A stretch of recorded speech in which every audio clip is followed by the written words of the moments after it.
This case had me feeling two things. First off, this case had me feeling uh, pretty like shocked, because of the situation in which the events unfolded in this case. It was almost like winning a demented version of the lottery. However, by the end of this case, I felt a lot of anger and rage at the fact that the person who did the crime ended up just getting life in prison.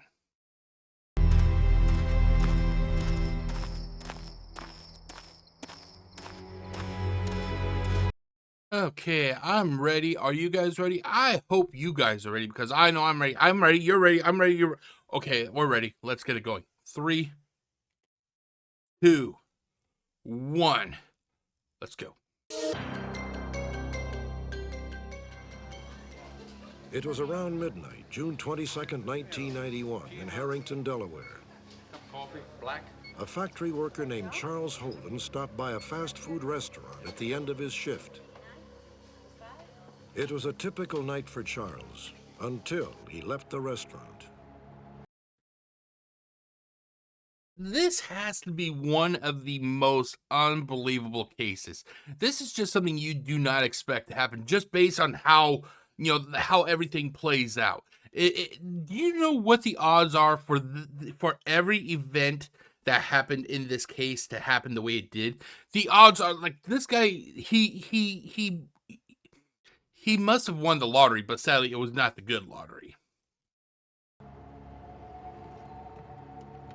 I went in and got my hamburger, and I was on the way across the lot and got in my truck, started my truck, and as I proceeded to get ready to back up, I noticed there was a man right at my passenger window. Man, I wonder if I could get a ride. Well, I don't know. It's pretty late. Hey, but I'm like in a big time bind, man. My sister, she's had a baby. She's up in Georgetown. I gotta get there. I live pretty close by. In the end, Charles relented.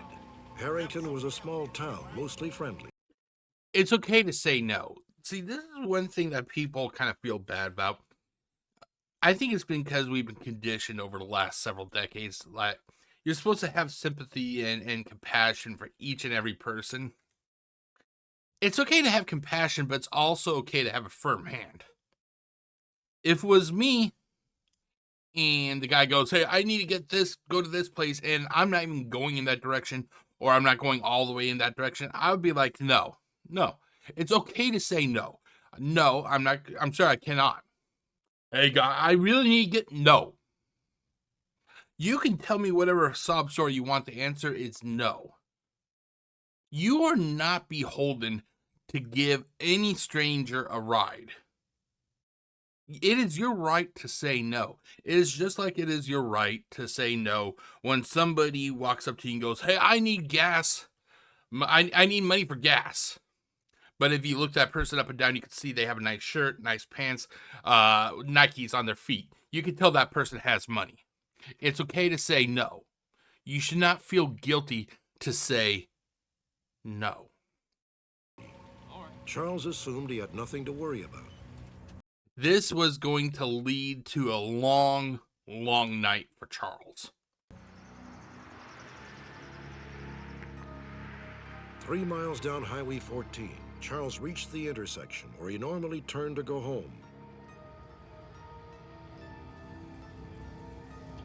Yeah, I pulled off to the side, and I said, "This is as far as we go right here." I guess this is where you have to get off. Hey, man, I gotta get down the road. Right there, I would have realized, oh shit, we have a problem. But then again, I'm the type of person that basically says no to a lot of people because over the years on this planet, I've learned to tell when a person is really down on their luck and when they're just wanting a free handout.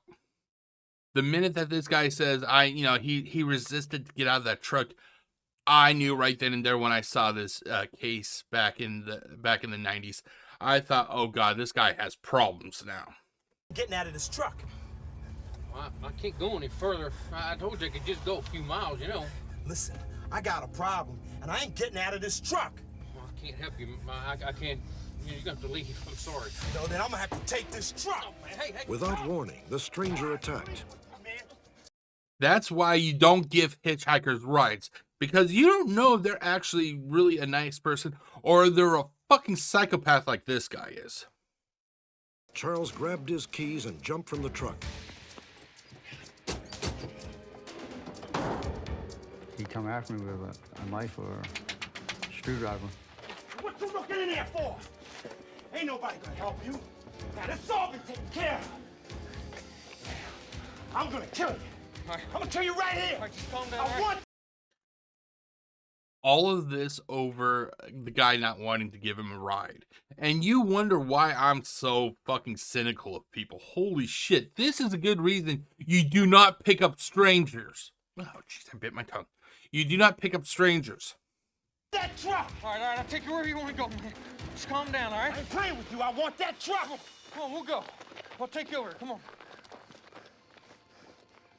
Charles knew he had to act fast. As he and the assailant headed back to the truck, Charles made his move.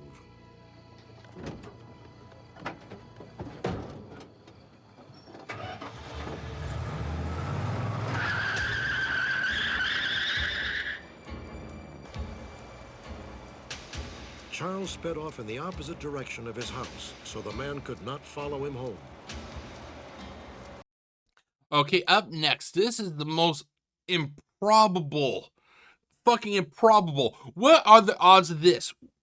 I went down the road a little ways, turned around. I didn't see him nowhere in sight. I went down the other way. I turned around. Didn't see him nowhere in sight. So I ventured down the road, and when I come back to my driveway, he was at my trailer.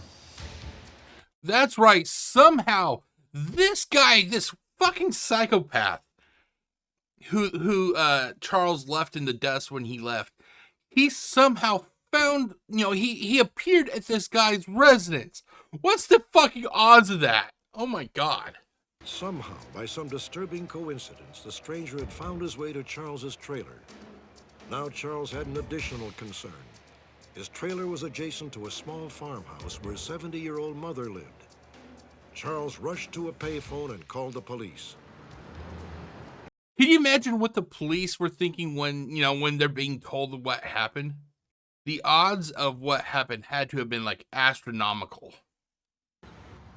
How you doing? I'm Trooper Williams with the Delaware State Police. Are you Mr. Holden? Yes, ma'am. Mr. Holden just explained to me that he had been home by his residence and saw this black male there, and that he needed somebody to go back with him because this person was hanging around his mom's residence and his residence. Once we got there, we checked to see if the doors were locked and everything, and both the back and front door of his trailer were locked. Well, Mr. Holden, it looks like your house is secure here. All right. Could you come take a look at my mom's house? And we walked across the grass, because there are properties adjacent to each other. We walked across the grass and around to the back door of the residence. And that's when the two of us discovered that the back window to the back door was broken.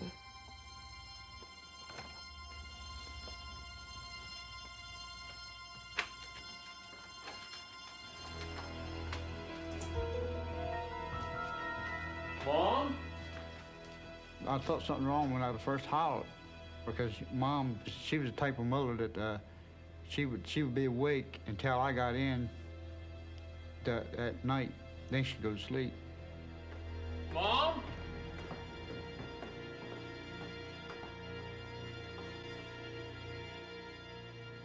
In an upstairs bedroom, Charles Holden found the body of his mother, Dorothy Donovan. Dorothy had been stabbed repeatedly in the chest, arms, and face. The lady, how old was she again? 70 years old, ladies and gentlemen. There was no need for this crazed psychopath to do what he did. The police found nothing missing from Dorothy's house and ruled out robbery as a motive. When investigators heard Charles's story, their first instinct was that he had concocted an elaborate alibi. And this is one of the times I actually would kind of side with the police. It's so inconceivable that, like I said earlier, that, he gave this, guy a ride, and all of a sudden the guy appears at his house. The odds, like I said, you would have to had won the lottery for this to happen. Again, I just drove around. I was scared. Okay, Charles, you're gonna need to come down and troop with us. We're gonna have to talk about this a little further. Okay? Just the mere coincidence of what he said happened was difficult for the investigators to believe that he picks this guy up, takes him a couple miles, drops him off, and next thing you know, he's at his mom's house, never having met this lady or Charles before, killing Dorothy Donovan. It just was very hard to believe, and it wasn't until we were... It isn't just very hard to believe. Like I said, it's the odds of it all.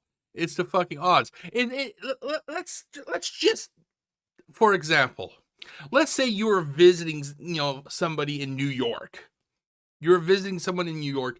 You're renting a car. A person wants to hitchhike with you. A hitchhiker wants to ride with you all the way to Seattle, let's say. You say no. They pull a knife. You get in your vehicle and you flee. You're already out of New York by the time that he could even, let's say by the time he could reach the, if he's walking, for example, by the time you hit the border of New York, you're already gone. By the time he hits the border of New York, you would be gone. Do you know what the odds are of, unless he literally did research about you, but he most likely didn't, he somehow manages to hitchhike his way from New York all the way to Seattle, locate, and appear at your house and kill your loved one. Do you know what the odds of that is? We were able to go back and interview the people at the fast food restaurant. Were we able to, see that, yes, this blackmail did exist. If I could ask you ladies to do me like a really big favor, I'm trying to get up to Georgetown. Also, later that day, we were able to obtain certain physical evidence at the scene, that being a bloody palm print. And we also have found two sources of DNA inside the residence. Neither of this physical evidence comes back to Charles Holden. So therefore, because of these things, we were able to eliminate Charles as a suspect. Okay, so one must have been the killer, and the other must have been the mother. Which is, it's fucking sad. I often talk about how basically, it's okay to say no, but then again, there's always that chance that if you say yes, you're going to give the guy a hit, let the hitchhiker ride, he's going to try to kill you, possibly. If you say no, he's still going to try and kill you. So it's like one of those situations, you may just be totally screwed over. The whole story seemed like a big nightmare to me. It's just like you're in some kind of a dream. You don't think it really happened. You think you could drive over to my mother's house and she'd be there, but I know that's not going to be happening. She meant the world to me. She called me every morning and never even say goodnight to us. She reminds me so much of my mom. My mom, she, prior to her death, like when she was working, she would always call and leave like a voicemail, or, like when I was really young and I was staying at my dad's for visitation, my mom would always call, nightly to wish me a good night and everything. She sounds just like my mom. Best friend I ever had. I miss that dearly. If she had been killed in an automobile wreck or had a medical problem, I could have accepted that. And I don't think anybody has a right to kill someone and to take their life away like that. Okay, let's let it go. Okay, there it goes. I'm going to turn off my camera for a moment so you can read it. After 15 years, the bloody handprint on the banister and DNA evidence linked Gilbert Cannon, a convicted felon, to the murder of Dorothy Donovan.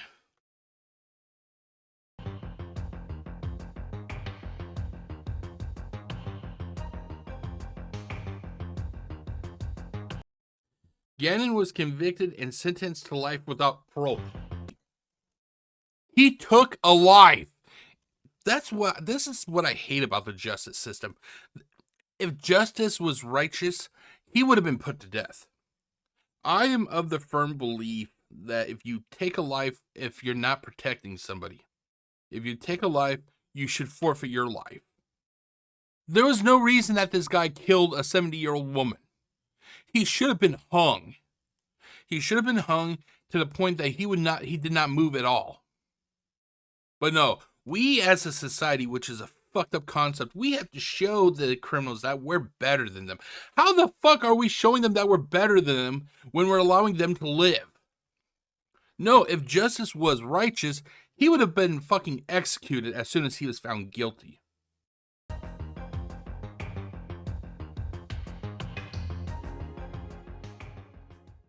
It's fucking sad that, you know, we have to be nice to the convicted killer. We have to be nice to the killer and show him we're better. Where was his kindness and compassion for his victim? Oh, that's right. He didn't have compassion and care for his victim.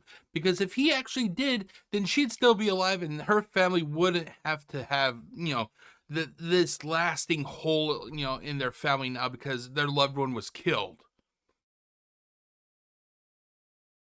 It just really pisses me off when killers, you know, they can kill without concern and they get life.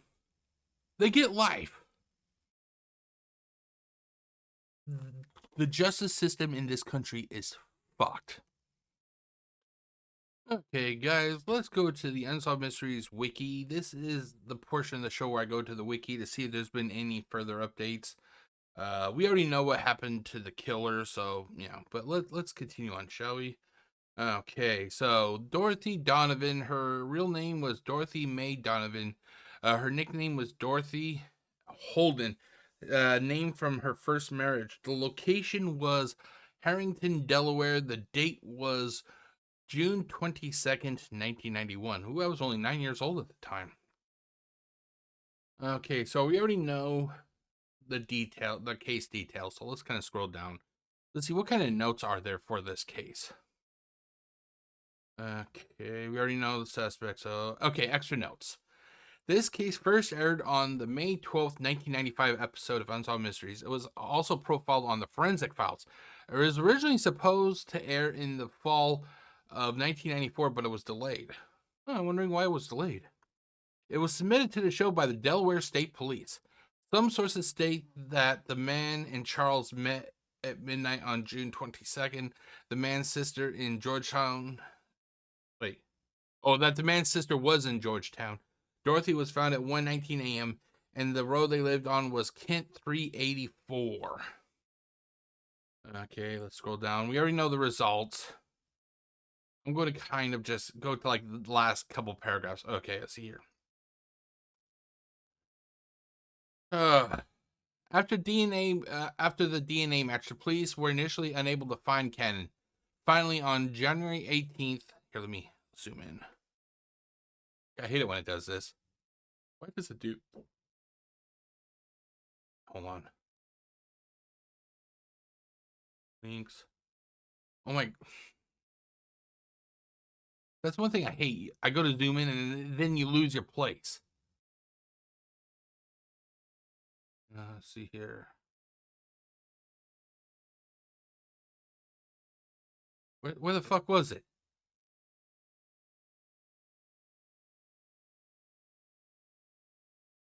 Okay, code is. Okay, right here. After the DNA match, the police were initially unable to find Cannon. Finally, on January 18th, 2006, he was arrested at his girlfriend's house. He was charged with first-degree murder. So this piece of shit, this murderous fucking loser, he didn't even have the balls to turn himself in. No, he just went on like it was a normal day. Hey, he killed a lady. Who cares?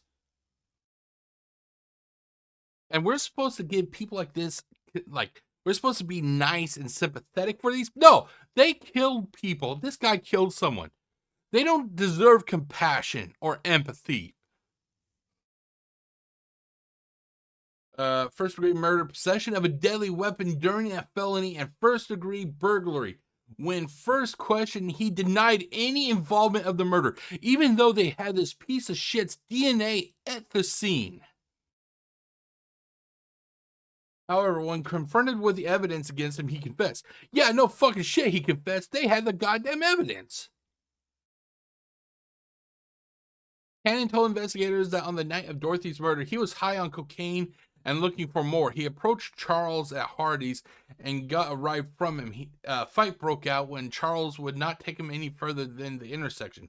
He picked up a screwdriver from the truck's floor and chased Charles down. Charles agreed to drive him the rest of the way, but then drove off, leaving him behind. Cannon told investigators that he then started walking down Killen Pond Road. He passed a few houses, but they all had lights on. Looking for a place to sleep, he stopped at the first house that looked empty, which was Dorothy's. When he broke through the back door, he woke her up. Fearing she would identify him, he attacked her and stabbed her with the screwdriver he took from Charles's truck. Oh yeah, let's feel pity and concern and everything for the killer, right?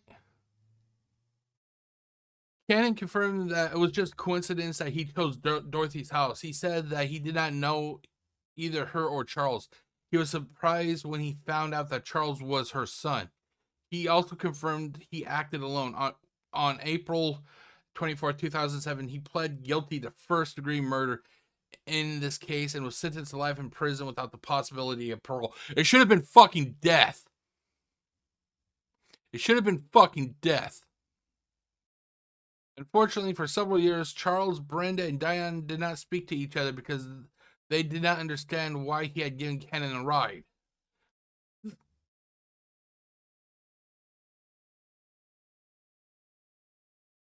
Are you fucking kidding me? Your brother told you what happened.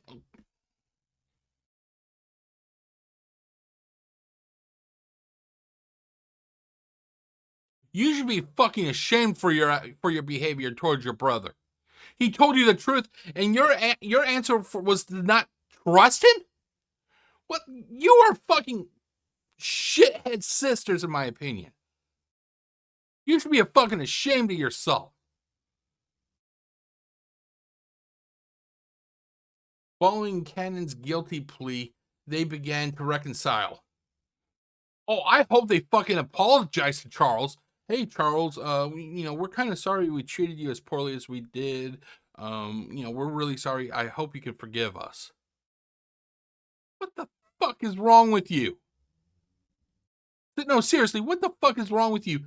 To assume that your brother would fucking lie to you or not understand why he gave the guy a ride.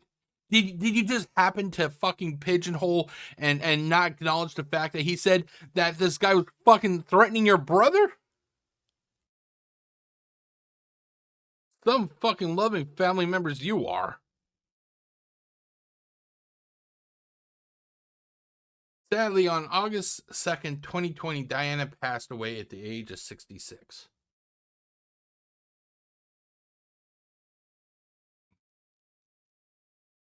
Okay, we got a few links here, ladies and gentlemen. And we have Dorothy Donovan at Find a Grave. Let's check that out. Can't believe that. The poor guy, not only was he terrorized by this killer, he was one of the two people that found his mother dead in the house, and the sisters, their thing is to fucking not talk to him? Motherfucker, what is wrong with you?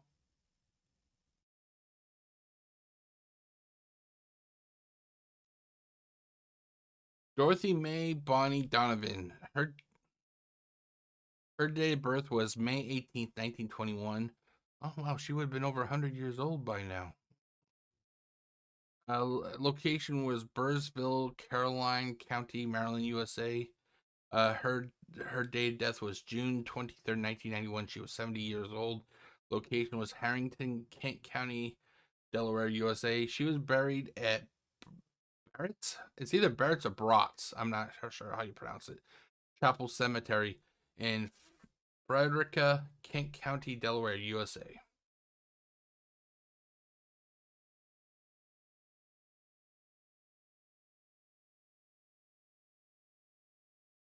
Wow, she actually has a lot of family members here. Her parents were John R. Bonney and Ethel S. Ringgold Bonney. She has a sibling, Mary Virginia Bonney Tinley. She had two spouses, Wallace Charles Holden and Ralph Donovan. And then she had a child. She had three children. The only one labeled registered right now is Diane Gale Holden Abbott. And then she had two half siblings, Anna Elizabeth Wallace Dorrit and Edna Mae Wallace Dareth. Okay, let's take a look at the photos. We got 3 photos here. We got Dorothy Donovan. She looks like a very nice lady. It's fucking sad that a piece of shit who was high out of his mind decided to take her life. She was still too young. Here we have Dorothy's tombstone. And we have the obituary, I guess. And that is it, ladies and gentlemen. That was the case of Dorothy Donovan. A sad ending for what seemed to be truly a nice lady. She was taken way too soon. And the biggest injustice is the fact that the person who killed her only got life in prison. If this was my country, this shit would not be happening. You know, if I found out that, you know, this guy killed her and this was my country, he'd be hanging until he did not squirm.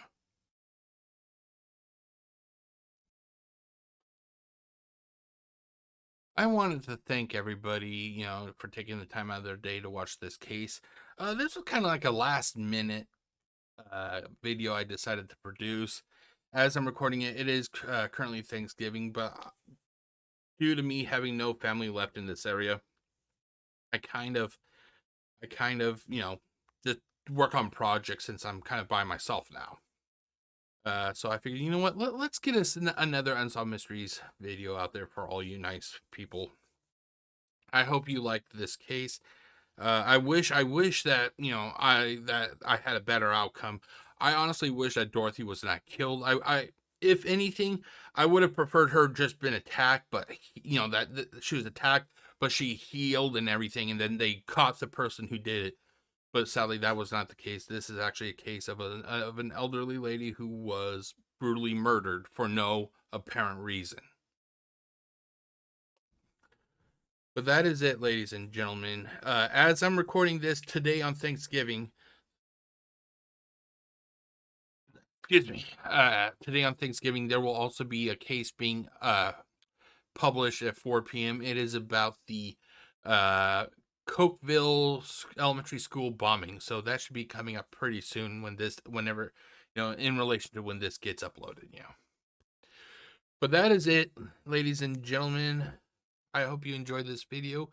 I'm going to go and get it all processed and edited and everything, and I will see you next time. My name is Jeff, aka GCurse, wishing you all a great day. Stay safe, everybody. Peace out.